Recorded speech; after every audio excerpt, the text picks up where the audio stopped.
Well, it's the holiday season, and guess what that means for Auglaize County? It means talking about budgeting. Yeah. So here to talk about that is Erica Preston, Auglaize County Administrator. Welcome, Erica.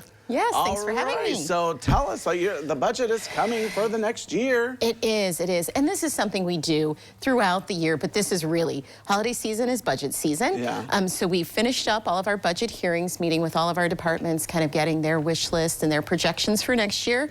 So now it's the time of, okay, getting those final numbers so we can really put things together.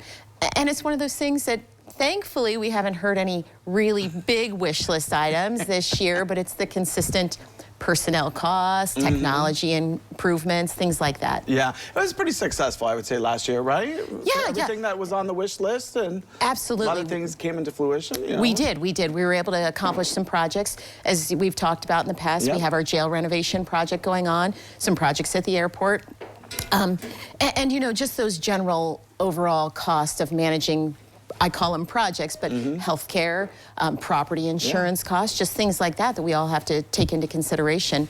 And on the revenue side of things, you know, right now our projections are holding pretty stable.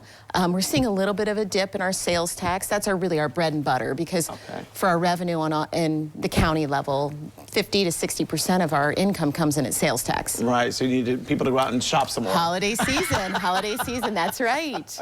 That makes sense. So for the people that are looking to get some maybe some financial backing, you know, within Auglaize County, how do they go about doing that for the wish list? Yeah, so we schedule budget hearings with every single department, and they come in and they, you know, say, here's what we need, here are the increases from, you know, over our budget last year, here are the new items we need.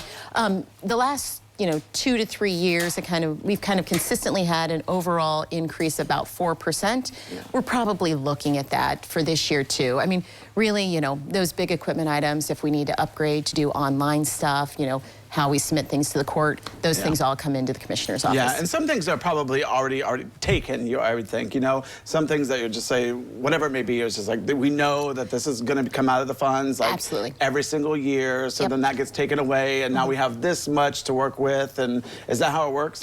Absolutely, you're spot on. Like, we know we're going to replace at least 2 sheriff's cruisers a year, so they're on a rotating basis. And if something happens and we need a third one, that's kind of the, okay, let's put that on the list as well. Right. Yeah. So for planning for next year, there's anything that maybe you could let the cat out of the bag, that maybe some things are coming up, or I don't know, a little sneak preview? I don't think I have any sneak previews that are worth mentioning, but I do think we'll see a consistent growth at that 4%, and we will see some technology upgrades just because we have to keep up with those times. Right. You know, everyone's talking about AI. You know, we need to make sure we're educating ourselves and keeping up with that as well. Yeah, that's crazy. How is AI coming into that?